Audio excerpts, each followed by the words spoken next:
in as we go. Today's topic is 4 secrets to SEO copywriting done right. My name is Travis. I'm the general manager here at Web Marketing 123. We are a full-service digital marketing agency in the San Francisco, California Bay Area. We started in 2004. Some of our big things right now is customized KPI-based scorecards. We have about 120 clients. Created a proprietary attribution tool that allows us to measure some really cool things. Our core primary services are search engine optimization, pay-per-click campaign management, and social media marketing. With that, let's get into just some of the housekeeping rules today. Are the slides available? Yes, you can go ahead and email SEO@webmarketing123.com and we'll be able to get it. Connect us on social media. There it is right there. Paul Taylor's at webmarketing123, facebook.com/webmarketing123. And then just in case you wanted to look at what I'm doing, I'm at Travis Lowe SEO. And at the end, we're going to offer a free customized SEO assessment with a chance to win a $50 Amazon gift card. That's that. We'll go ahead and get into the agenda today. This is kind of the structure of it. How does the Google algorithm rank? How does it work? How should you approach keyword research? We want to look at developing cornerstone content and then how to become a trusted source. Before we get into any of that, just a couple quick questions. We'll start with this first poll right here. And it's based around how do you create content? Do you create content first and then look for keywords for SEO, or do you figure out the keywords first and then develop content around that? Kind of a fundamental question, whether or not you're going through a redesign, a rebrand, just starting to get into SEO, maybe you're far along in SEO in the intermediate advanced style. Which way are you guys doing things? And then be able to show the results. Wait for a few more people to go ahead and fill that out. About 400 on today's webinar, so here we go. Okay, that's probably good enough. Thank you. And we'll share it with the audience. Probably about 60% creating content and then looking at keywords. The other looking at keywords first and then developing content around that. Thanks. We'll definitely talk about that and kind of which strategy is best. And the answer is ultimately depends on where you guys are at. But let's get into this and figure out how does all this stuff work.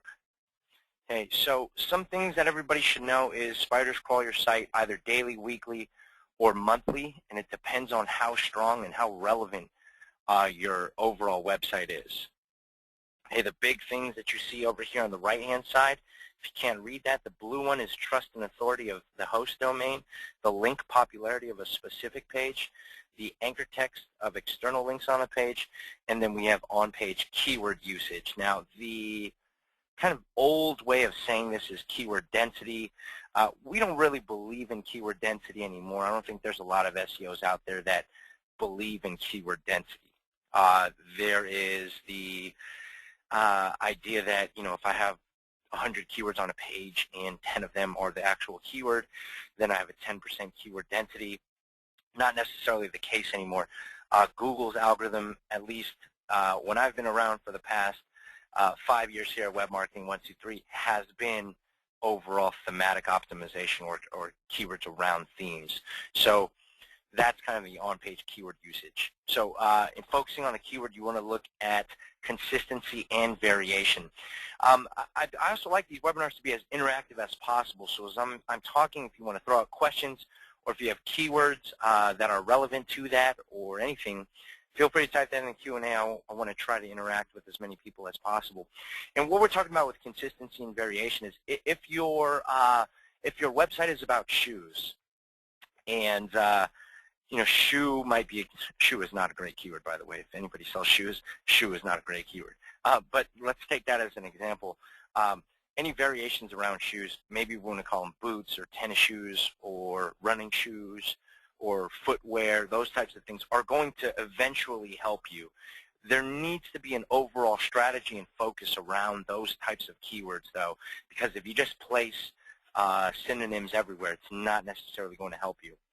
And then the last thing we want to know about the ranking algorithm is the ties or the links between links, that's inbound and internal links, overall content, and how do your keywords fit into this. All right. So let's talk about exactly how does Google serve up things on the SERP, or the search engine result page. And this is the idea here. Basically, type in a query or something in the Google search bar. It goes to a Google web server. Then Google will look at their servers and say, I want to retrieve this information and then send it back to the actual Google user. That's the idea. Type it in. Google figures out which search term is the most relevant to what you typed in, and then they serve it back up, and they do that very, very quickly. And it's become faster and faster as time goes on. So what does this all mean? All that stuff is great, learning how it all works. What does it mean to you guys? In terms of overall traffic, this is kind of a breakdown that probably is in the right area. The big blue piece on the right-hand side is to be ranked at #1. So we'll go over a keyword tool showing you guys about how many searches are done on a monthly basis for some search terms, and it's a great tool to use. You can say that of 100 people that are searching on a certain search term, if you're ranked #1, you're probably going to get somewhere between 30 and 40% of those clicks, 30 and 42% of those clicks. So absolutely important to really be on the first page overall.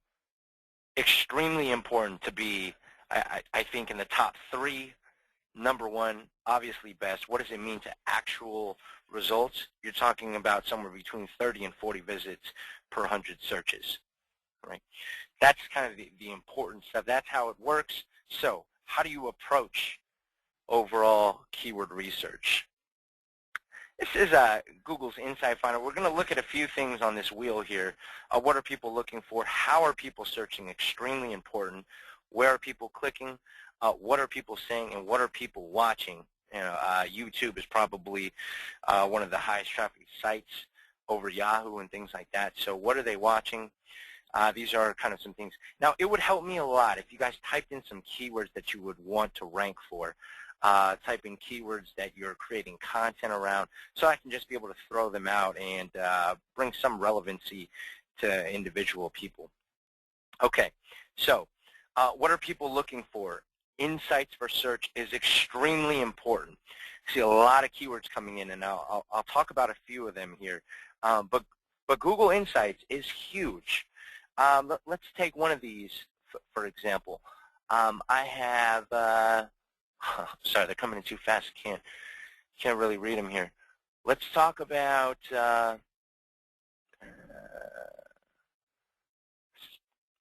online sales management. We'll start with that one. Online sales management might be the keyword that you think is going to be huge. All right. You plug that into Insights, and what you're able to see is interest over time. All right. This is the URL that you guys can do, and you can compare this to other search terms.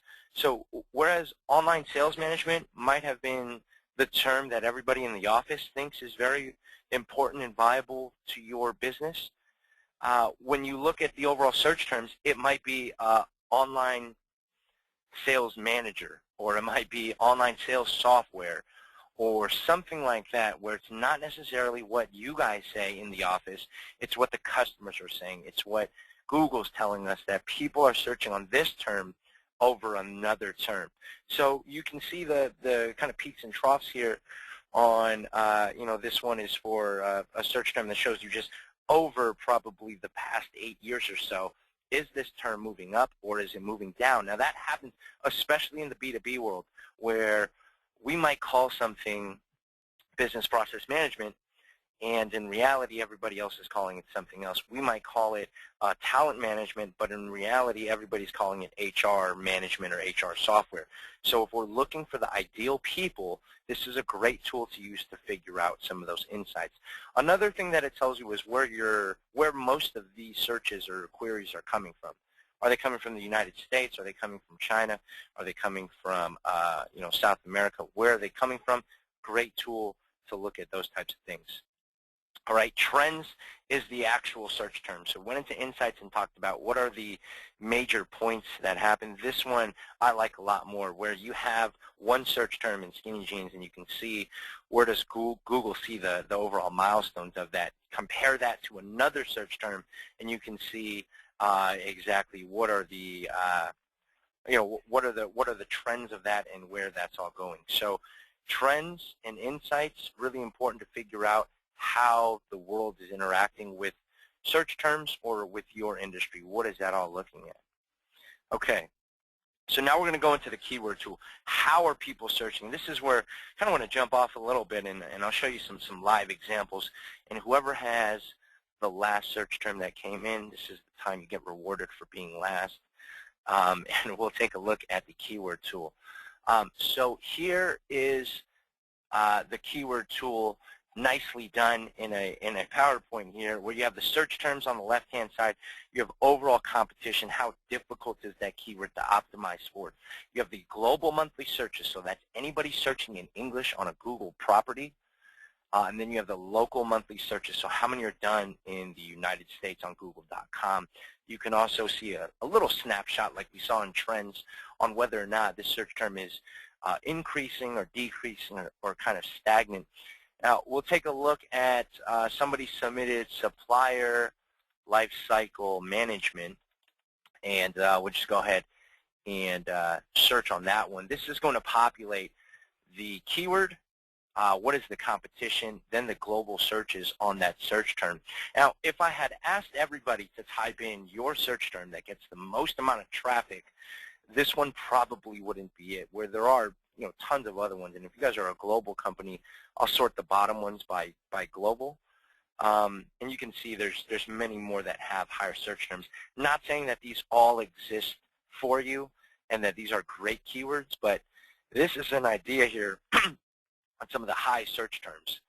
Supplier lifecycle management might be a keyword you selected for conversion, which is great, because ultimately, in terms of copywriting, in terms of overall search engine optimization, we are looking for keywords that produce leads and revenue. Traffic is great, but if it doesn't produce leads and revenue, whoop-de-doo, it doesn't give us a whole lot. So we want to look for keywords overall, normally that focus on conversion and focus on the customer that is going to buy from us. All right, so what we would do with this list, and this is definitely for copywriting, is you type in your major keywords up here in this box. All right, type in your website. You can look at the categories and things if you wanted to. This is a fast way of doing it. And then see what populates. You export this to Excel and then say, okay, I'm going to highlight all the keywords that I think are relevant to me. And then we're going to go ahead and make sure that we're creating pages around those keywords, or we're going to make sure that those keywords are on our page. For the 57% of people that say we create content and then review keywords, normally you want to review the content and then fit in the keywords into that. Okay, so you might be calling it supplier lifecycle management. Realize that after doing this initial analysis, that people are looking for supplier life management, and that's going to be a better keyword, and to incorporate that on your site. It may not be as descriptive as you might want. However, it's going to give you some legs up in terms of search engine optimization. Okay, let's get back into it. Trending on YouTube, now we can figure out what are people searching for, what are the hot things, and then implement some types of strategies around that. Plus, there's analytics on YouTube that show you how and the demographics of people. So overall, you can look at trends on YouTube to take a look and see what are people searching for in your industry. Next thing we'll talk about is just blog and blog search and cross-platform stuff. This is something that is huge. When I asked you guys to submit the keywords, I'll tell you some keywords that were submitted here if I can learn how to scroll up on my Q&A. There's keywords like fans, nursing, digital sales, education, remodeling, touch screens, acupuncture, underwear. Those types of things are not necessarily the best keywords. All right, those are one-word key phrases that are extremely competitive. Whether or not you sign up with an agency like us or whether or not you dedicate in-house resources to SEO, they are extremely costly. We've probably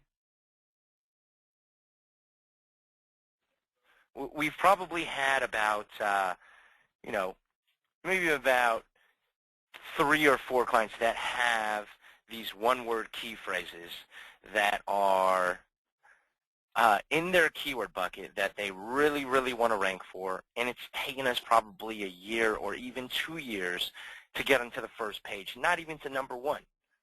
So these are extremely difficult keywords that take a very long time and doesn't really contribute back to traffic or revenue very quickly. However, when you look at keywords that are long tail, you have a much higher probability of conversion, okay? And these are easier and faster to rank for. Okay? It's much easier for me to rank on red Nike men's running shoes than it is for me to rank on shoes. It's just the way that it is. There's more websites that Google finds relevant to shoes. There are less websites that Google finds relevant to red Nike men's running shoes. Now, you can take this and apply it across any industry, B2C, B2B, lead generation, e-commerce, whatever we want to call it. And this rule still applies where if you're in e-commerce, we're looking for the sale. If you're a B2B, we're looking for lead generation. So if people are typing in life cycle, supplier, management, software capabilities, then we want to be in there. Another thing we'll talk about later is whether or not your keywords are focusing on actual conversion or they focus on overall informational types of keywords. A good example on that is if your foot hurts right now, you could either type in orthopedic shoe, or I could say, why does my foot hurt? And in the B2C or B2B world, you should probably be looking out for both ends of those, and figuring out a strategy around content to support that is what we're going to talk about in a little bit. So determining relevancy, we want to talk about overall variations in testing. That'll be a theme throughout this webinar and throughout our methodology. You want to choose keywords that are highly relevant to your end goals. If your end goal is to sell, then you want to pick keywords that support selling. If you don't have end goals or, final KPIs, or you don't do projections, or you don't have a scorecard in the office, or you don't review a dashboard besides Google Analytics kind of on a weekly or monthly basis, probably putting those things in place will help you define your overall strategy. Okay? So things in terms of variations that we test for not only content but images as well. Headline first is probably the easiest one to do. Okay? It's fast. It's fairly short. You don't have to make major changes. The approval process is normally quicker within your organization. The visual is next. Do they like this image over another one? Caption below the photo is something else that may engage users. Then you have the main copy, overall main copy, and then contact information, whether or not they like it in a certain way or whether or not you want to add a form. Those types of things are going to help. So we're going to have some more interaction here. Which headline do you guys think is best? Send files to your friends, or the easiest, fastest way to send large files. You can type that into the Q&A, and we'll take you just go 1 or 2 is probably better. A lot of 2s. I have 2 1s out of what looks like about 50, 3 1s, 4 1s. Okay, so I'm saying that the majority of the audience is going with 2, and when we look at things, we think that number 2 is going to be better. It's much more descriptive. It appeals to a certain audience, and this is big for those of you that offer an enterprise solution, is sometimes we do not want the small business owners or the small business people to click on our ads. It wastes our salespeople's time, doesn't bring in the qualified people that we're looking for. So sometimes you want to say send large files or enterprise solution to weed out initially or try to qualify them a lot faster. So be real descriptive. Okay, highlighting a call to action is huge, right? You always want to keep that, and then leaving it general to kind of pass your overall friends or any kind of looky-loos is what we're talking about. All right, next one here. This will be our last one. Kind of fun here. 1, 2. which one is better? Google Plus, much better than Facebook. Number 2 is Google Plus providing a better user experience than Facebook. Here we go. This is a bit of a setup here. It is probably this one again. Okay, questioning people to engage with them is something that has often worked, where we knew for a while that if a user is going to give you their click, whether it be SEO or PPC, if a user is going to give you a click, we need to give them something. We need to engage them somehow. Okay, once again, be descriptive. And then, is there user incentive? That one is big for SEO. A lot of people, and for the kind of intermediate advanced, if you've been around SEO, you know that you can affect the way that your ad is structured on Google by essentially playing around with your meta description or making that better. Providing incentive within there is huge. There's times when I see people that they say they're optimizing, then I look at their meta description, which is your ad on Google, and there's no call to action. There's no type of validity statement in there. There's no type of unique proposition or unique differentiator. So providing incentive for them to click on your ad, extremely important. All right. Okay, so we'll look at some cool stuff, and this is a screenshot of Google Website Optimizer. This is absolutely free. You can install it on most websites. Okay, I would say you probably could do it on about 85% of the websites out there. So if you guys have said, testing is impossible, Travis, I can't do it. It's my CRM doesn't allow me to. I'm sorry, my CMS doesn't allow me to. My IT guys say it's impossible and I can't change this or that. You can. Google Website Optimizer makes it extremely easy to do so.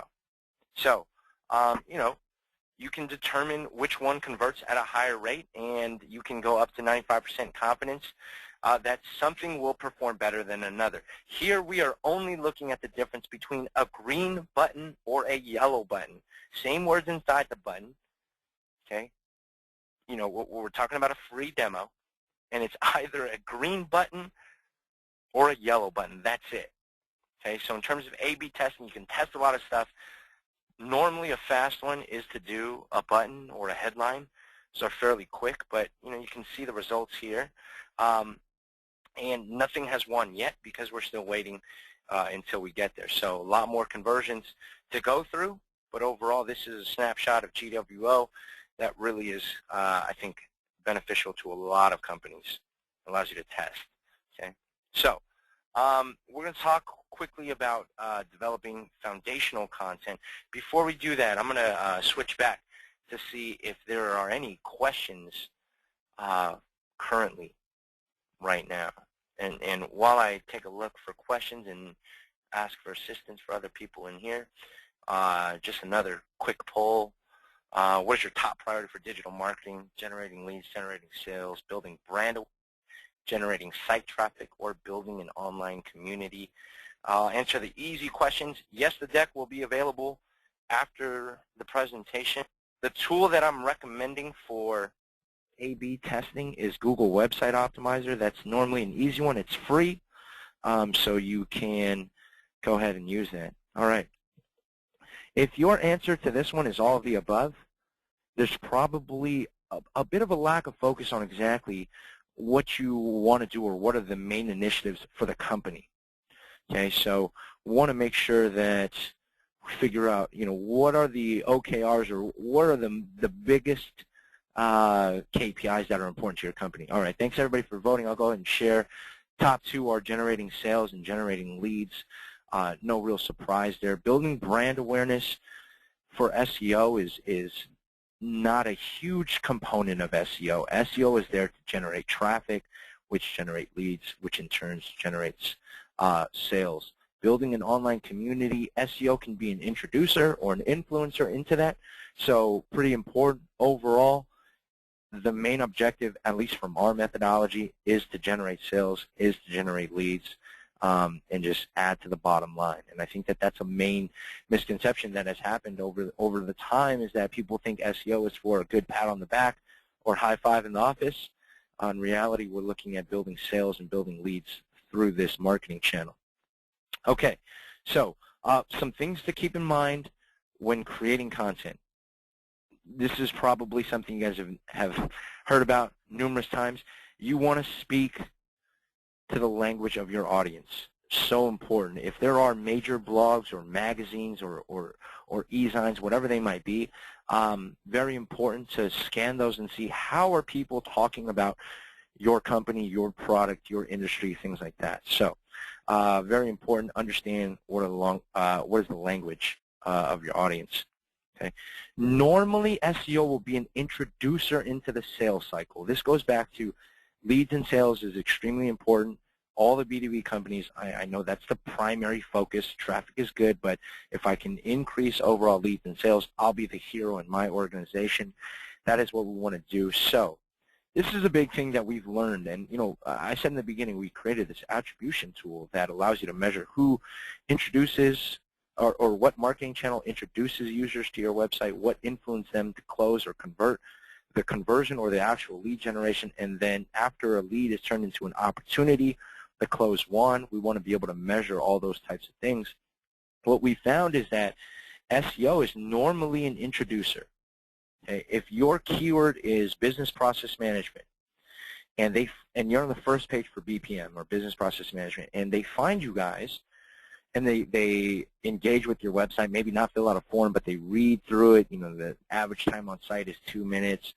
The pages per visit is like 4 or 5, something that makes you feel good about that individual. They're going to remember your name. They're going to remember what company they're staring at. And then when they Google you guys again or type straight into the URL, they'll remember that URL, and then maybe they'll convert. Okay? But SEO, really a big introducer to gain that white space. If you're competing against other people and you have 9 other people that rank on the first page of Google for business process management, you know, this is an introducer into gaining brand loyalty. Okay.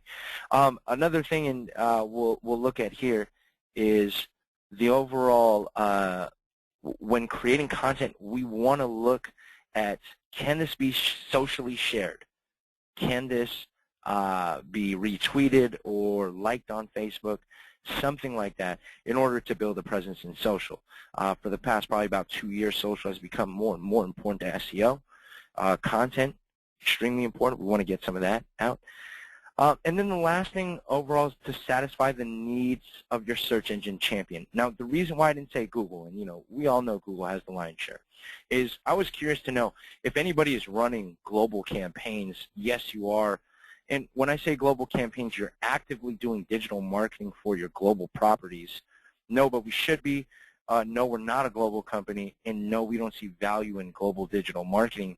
Fair questions, and I think fair assumptions from all different aspects here. But when we're talking about, yes, you're running digital marketing, you're running SEO, you're running PPC, you're running social media for the brick market, for the emerging markets, somewhere globally outside of the United States, and is there a strategy around that? So those are the types of things we're looking for. Thank you all for voting fairly quickly. Here's the share. I would say most of the people online are not global companies. For the ones that are saying yes, I think that's great. And if you optimize for Baidu, which is the China search engine champion, or Yandex, which is in Russia, or something, you know, in Japan, which is Yahoo, and Google, which is kind of odd because a lot of people heard about Yahoo and Bing merging or working together, shall I say.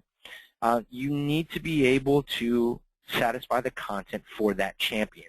Okay, so that was just a quick little diversion to global stuff. So figuring out who's your champion, which search engine, and for the most part, I think most people on the webinar, it is Google. For other people that are running global campaigns, the way you structure content, the way you write content, the way you do social is a little different per country. Okay. The big global search engines I just mentioned are Baidu, that's China, and Yandex, and that's in Russia. Okay, so we'll talk about developing content. What are we going to do here? What steps are we going to follow? First one, keywords, conversion versus informational. We'll apply this to the B2B world. I gave a B2C example. My foot hurts. I could either type in orthopedic shoe, or I could type in, why the hell does my foot hurt? Or how can I fix my foot? The arch of my heel is hurting. Let's go with the B2B example. Conversion might be marketing automation system. You guys have heard of Eloqua or Marketo. Those are marketing automation systems. Informational might be, how do I score leads? And if you have content on your website that supports both, that's what you want to do. We're talking about top of the funnel, middle of the funnel, bottom of the funnel. Those types of keywords, extremely important. Now, how you go about that is up to the company and up to the strategy of your company. There's no doubt in my mind that if you guys offer marketing automation, that you have a page on your website that talks about marketing automation. I would bet that a lot of companies do not have information about how to score leads or something like that, where I would be able to capture users informationally and grab them at the top of the funnel. Now, anybody searching on that search term, they probably don't know exactly what they want yet. They're curious. They want to know some things. We want to start building brand loyalty at the beginning. Okay. There was a study out in Forrester, and I promise I'll go on after this. I think it came out maybe about a month ago, and it speaks to B2B people, saying that 70% of decisions in the B2B world are made prior to speaking to a sales rep. When I looked at some of the partnerships that we've created over the past couple of years, I think I would agree. I mean, we use Salesforce, we use Marketo, we use that stack, and before I even talk to either company, and we use Marin too, before we talk to any of those companies, probably had an idea which one we wanted to go with already. So that's a big component, is that if you're not giving informational content out there to answer the questions that people have at the top of the funnel, you probably want to create that. Now, I've seen companies create it in blog format. I've seen social communities created off of that. And then, definitely the conversion keywords, we have those. So let's go back into the content, and we'll get away from which keywords to select, because I believe you should be doing all of them. In creating the content, you want to look at title tags and the headline. Those are different, okay? Title tag refers to the page title. Headline refers to an H1 tag, or the big content that you see on the web page, kind of like a newspaper headline. Title tags are page title tags. All right. Overall content is normally king, I would say, for the most part. There isn't any SEO agency that'll tell you forget about content. Okay, so we want to make sure that the content's on the site. I would bet that of all the people on the webinar, and to be honest, if you're sitting on the webinar, you're probably a smart person. So I'm not going to say anything about that, but I would bet that for the keywords that you guys want to optimize for, I would bet that 30% of you do not have the major keyword that you want to rank for on your homepage. And it's a very common thing to happen because it's on a lower page, but it doesn't necessarily give you the most amount of value. We want that to be on the homepage. We want it to be on top-level pages. And it's just the way that content's laid out and the way that we write in marketing is, we want to silo out things or build pages and then worry about the keywords. The major keywords really need to be on the top-level pages. They need to be within the content. URLs is another thing.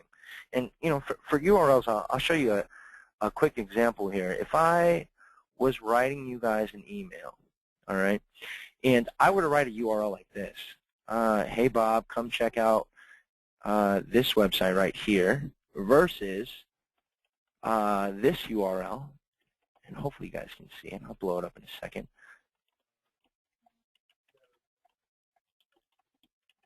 Okay, and we had these two URLs right here. You would obviously know what the second one talks about more than you would the first. It's a common thing. Like Amazon for the longest time had these dynamic URLs or search queries within their URL. Extremely bad for SEO.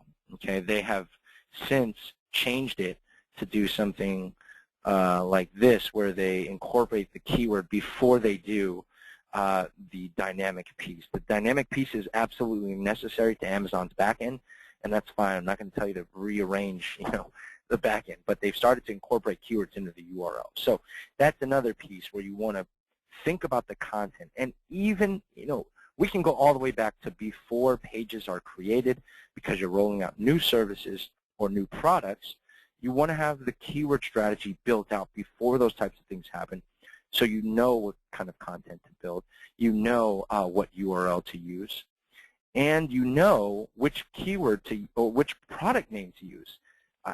We had a client that when they first started with us, they were rolling out products kind of behind our back and weren't using us to consult with them on product creation. And one of their products was called Presenter. So when somebody does a search on Presenter, I want to come up. It's not the greatest name for a product. And so we wanted to change that to call it what it really was, and it was a wireless mouse pointer. And so switching the names, we want to think about the brand value behind the keyword, but also we want to be found when people do searches on those brand terms. Okay. Sorry, last one, related content.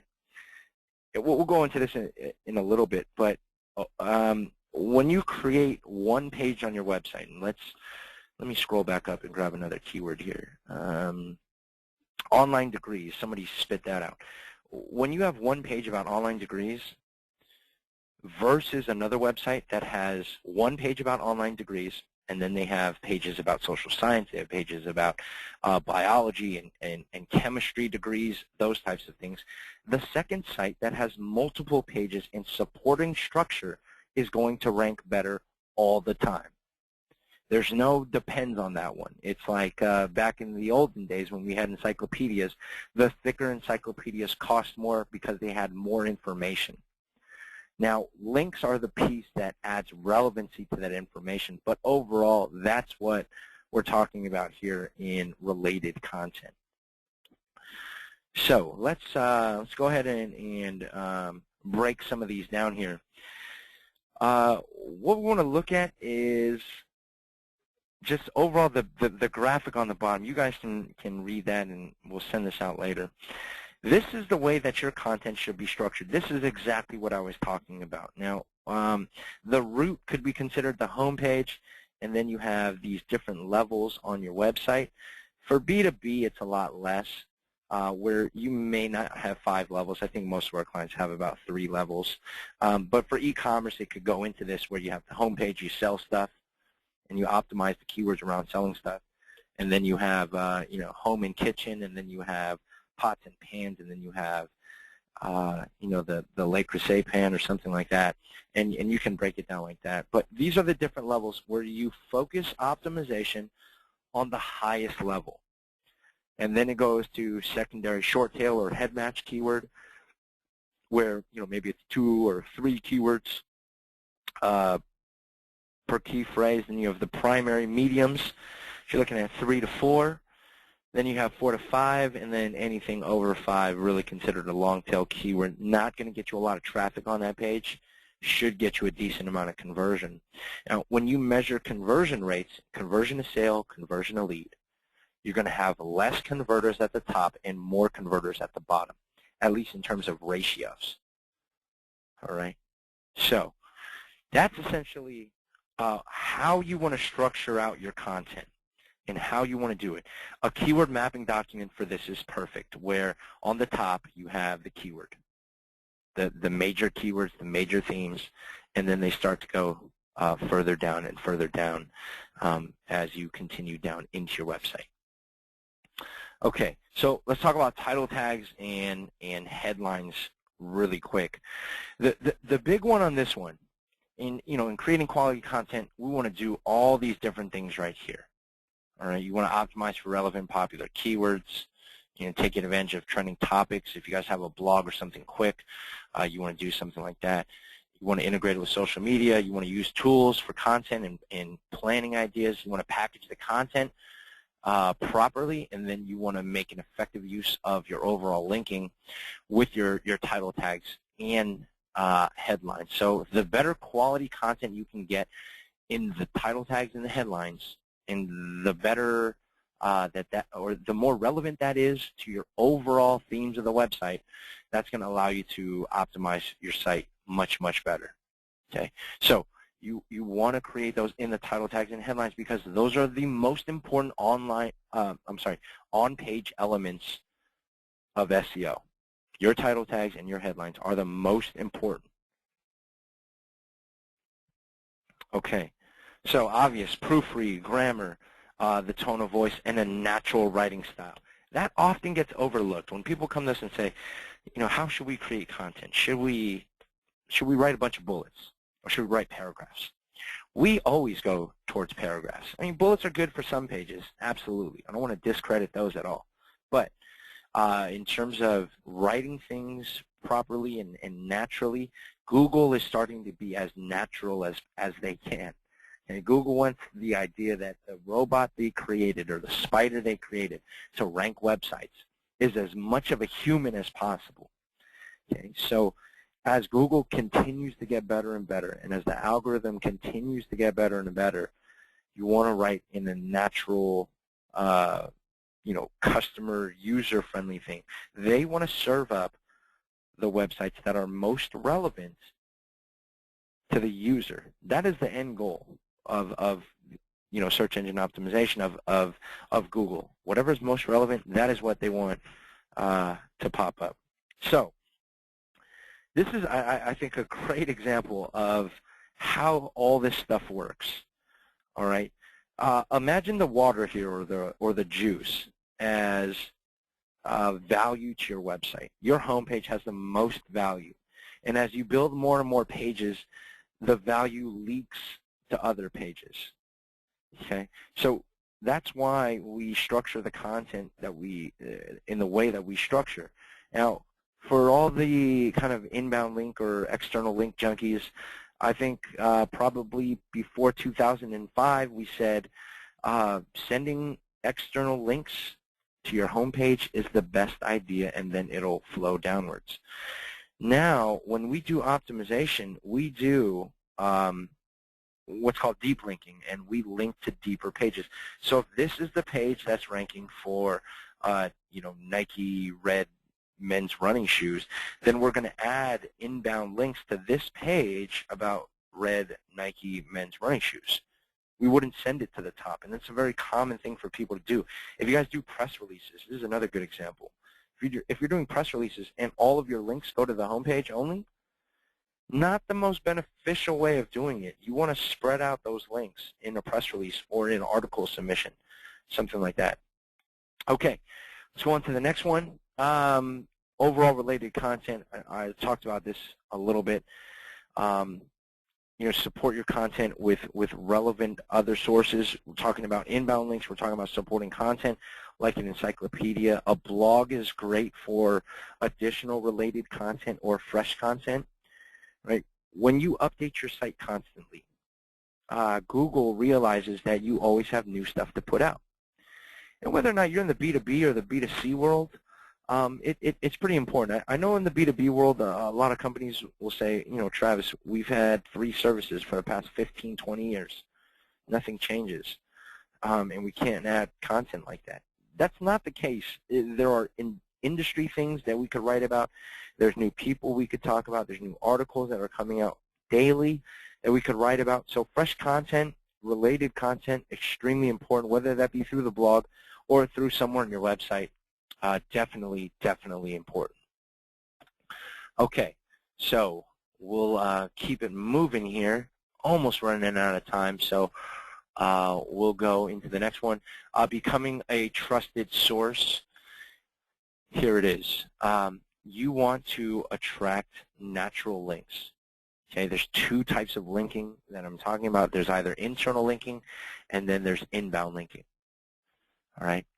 Internal linking is essentially the flow that you see right here.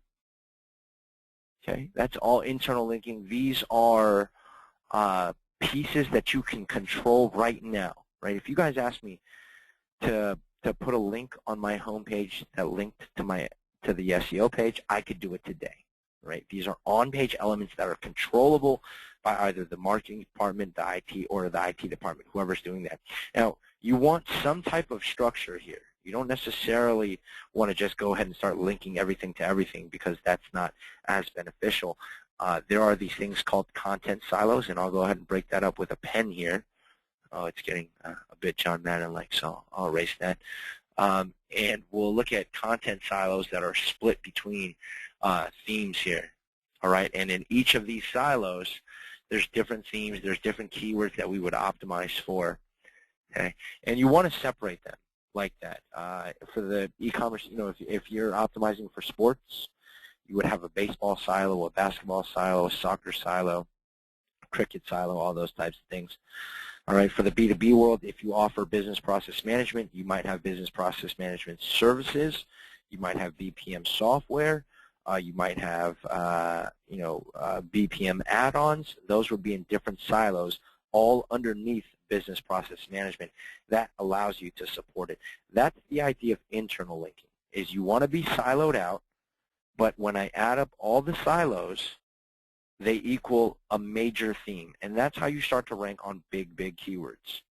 That's internal linking. When you think about inbound linking, links from other websites to your website, you want to do it like these blue over here. Okay? The major big links that you get should go to the home page, and then the link juice or the SEO value will flow downwards. With smaller links and easier links to attain, you can shoot them down to these lower level pages because you're not going to need as much horsepower to get into the first page. All right? So that's the overall linking strategy. I think it's pretty clear on how to do it. Drawing this out like we have here, or whiteboard Fridays, or doing something to map out the major pages of your website and then think about an inbound linking strategy is something that I definitely recommend doing. The precursor to that is that you need to have a keyword mapping document. If you don't know what keywords you want your homepage to rank for, what keywords you want your subpage 1 and then page 1.2 or 4.1 to rank for, you can't do that exercise. So, what we're really trying to talk about here is building an overall strategy to SEO and not just plopping in page titles or headlines or building out content. It's really gathering the people that are involved in making decisions around SEO, putting them all in a room and saying, this is the way that we want to lay out the website, this is the way that we want to link the website, not only for the search engines, but also for the user. This kind of stuff definitely makes sense. And if you guys are looking for the keyword mapping document, email SEO@webmarketing123. Be sure to get that over to you guys just so you see an example as to what it looks like. All right. We'll talk about attracting social sharing links because I think that it's absolutely important, especially nowadays. We really want to engage with the audience. We want our stuff shared. I want to be retweeted. If you guys can't see it in the bottom, Travis Lowe SEO, feel free to do any of those things for me too. But what we're looking at is, can we create content that is shareable? That's the major thing here. This is going to allow you to get inbound links from other websites to your website. This is going to allow you to have just overall more visibility to many more people. So it's been bigger and bigger. And how much this relates to SEO is probably, the jury's still out on that one. However, it is definitely important now. We've run tests to see whether or not social linking actually helps SEO, and it does. How valuable it is, still not sure. We know that you need to do it. We know that you need a strategy for it. How valuable it is, I'll tell you in 3 months when we're done with the experiment. Okay. Oh, I want to say this too, and I'll go back to this page. There's a lot of questions coming in about PageRank. And, my PageRank is 4, my PageRank is 3, I have a 2 PageRank, I have a 1 PageRank. How will that affect me? I want to tell you that PageRank is not that important. It is very small in the world of SEO. And I'll give you some data to back that up. Probably about last year, Google removed PageRank out of Webmaster Tools. Webmaster Tools is a tool that allows us to measure how Google spiders view your website. Okay, they removed that and placed it with something else in PageSpeed. Okay, so that to us already shows an indicator that PageRank is not that important. Okay, PageRank is something that was developed probably about 10 years ago, I think, maybe even longer. Developed by Larry Page, and it was just an assessment as to how powerful your website is. Okay? The power of your website makes no difference to sales, leads, or traffic. That's the major point here. Is you could have a PageRank of 8. or 9 or even 10 sometimes. However, if you're not gaining more visibility on the search engines, if you're not turning queries into traffic, into leads, into sales, I would say that PageRank is extremely weak. We have a client, it's been with us for 3 years. I'm thinking of them right now. They have a PageRank of 2, and they get over 60,000 visits per month. Not a big deal to us, right? Because they're getting the traffic that they want. They have high conversion rates. We've been able to tweak conversion to turn more of those 60,000 into leads. So that's the really big point here. Now, when you think about attaining links and you look at PageRank, this is a very outsourcing way of doing it, where we see this a lot, right? We get the emails, we get agencies overseas or companies that say, you know, Web Marketing 123 will sell you guys links and PageRank of 0 through 10. I think I got one in my email box today. And the more you know, the more you spend, the higher PageRank you'll get. We never look at any of those types of things. We're looking at the sites to see if they're relevant. Because if one of our clients gets JCPenney'd and, you know, we get a PageRank of 8, but it's not relevant to our site at all, and Google starts to realize that and it penalizes one of our clients, that's going to be the end right there. You know, so we never want to do something like that where there's a focus on PageRank and not a focus on thematic relevancy. That's the huge piece about PageRank. So I caution you to be worrying overall about PageRank. All right. We'll get into the key takeaways. We'll answer any questions and anything you guys want to do at the end of this. About 7 minutes left. Key takeaways: understand how Google's ranking algorithm works. This has made it to the boardroom where C-level executives are starting to understand a little more and more about how it actually works. 2 years ago, we couldn't get somebody in the C-suite to even care about Google that much. They just said, you know, we want to be #1 because we want to slap high fives in the boardroom, and that's it.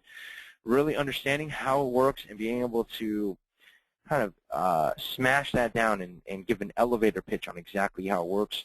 Very, very important.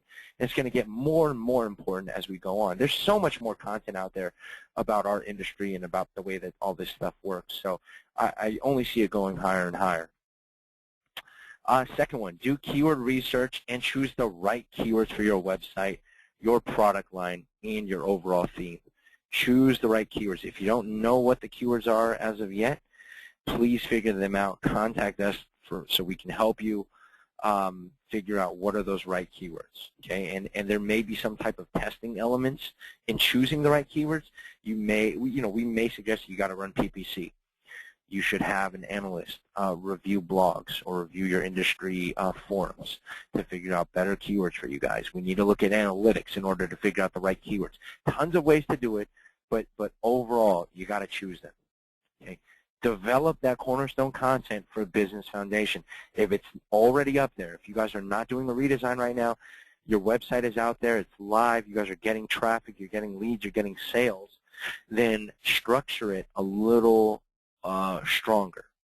You know, build it out a little more, have documentation on it, have SOPs on it, have standard work on it. That's going to allow you to move into the future as Google changes. And that's the big thing here, is Google will change, and the process documents that we create for our clients 2 years ago are obsolete. And we need to create new ones last year, and now we need to create new ones again. So it's continuously changing, however, within that time where it is relevant, and there's some basics that have been here, you know, since the start of SEO, some stuff that hasn't changed. Those types of things we want to make sure that we're implementing through content.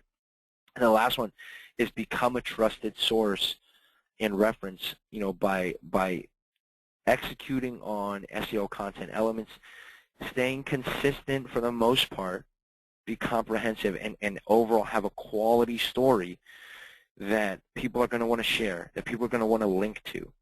Okay. Another term for this is link baiting. You create good stuff, you put good stuff out there, and you gain links naturally. Okay. There's also the ways to fix them too a little bit, where you're able to drop in links into the press release or into article submissions. Okay. And those types of things are, I believe, necessary as well, because we've seen great results from it. But if you have consistent, comprehensive, quality stories throughout your content, and if you employ the tactics that we've talked about today, focus around the keywords, look at competition to see what they're optimizing for, those types of things, you're going to have overall better results. All right, so here is the final piece. That'll help out, I think, a lot of people. Request an SEO assessment today, qualify for a $50 Amazon card. Here it is again. What we do in the analysis is this. We look at the overall cost of the problem. A lot of people want to see what is the opportunity for ranking on the first page of Google. We do not look at it like that. We say, what is your company losing because you're not ranking on Google? And we try to look at a dollar value. We go from how many searches there are out there to average click-through rate, to an average visitor to lead, to an average lead to sale, and then we look at your average sale and say, this is how much you guys are losing right now because you're not doing optimization, or because you're only taking components of optimization and putting them in there. So this, you know, and for the marketing managers and for the marketing directors and trying to gain visibility into your organization about how much you guys are hurting or what is the opportunity for SEO, the cost of the problem analysis really speaks to the higher-ups.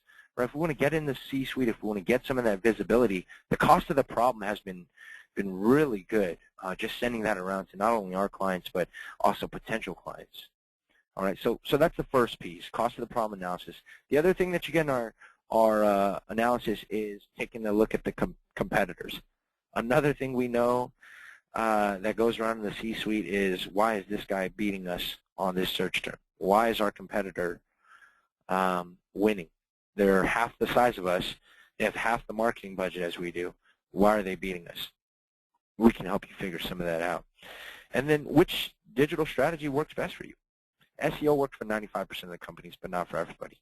Paid search works for most lead generation companies, but not everybody. Social media marketing, I would say, right now probably works for everybody. I mean, we have some great case studies and some big share of voice graphs on how social media has helped people.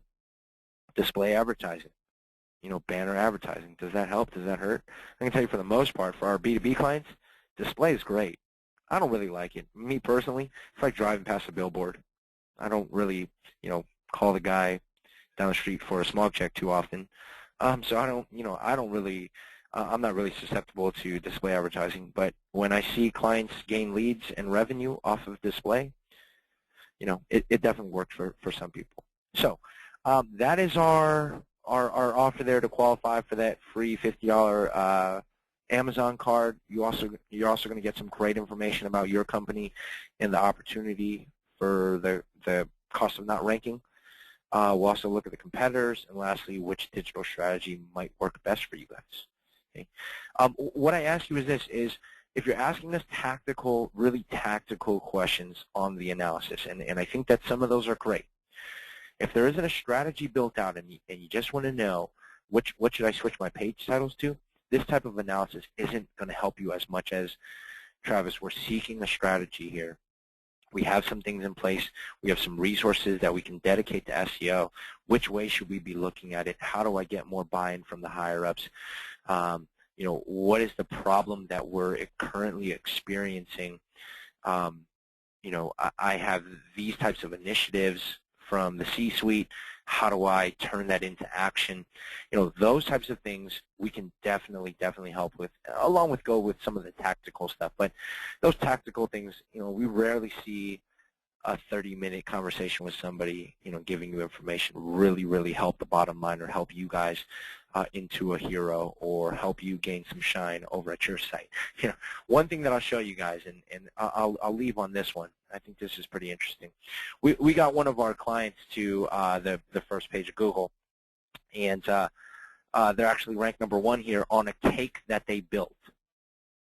Okay, so made this cake, and this is what they did. This is the shine that they saw. I think it's pretty cool, and that's it. So with that, I'll leave this up on the screen. If you guys have questions, we'll stay on for a little bit longer to answer any of those. If not, thank you guys. Our next week topic is the thrill gone? Know when to break up with your SEO company. Once again, I'm Travis Lowe. I thank you guys for your hour, and I thank you for attending. And lastly, I thank you for your trust, and I hope to see you next week. Thank you all. Bye.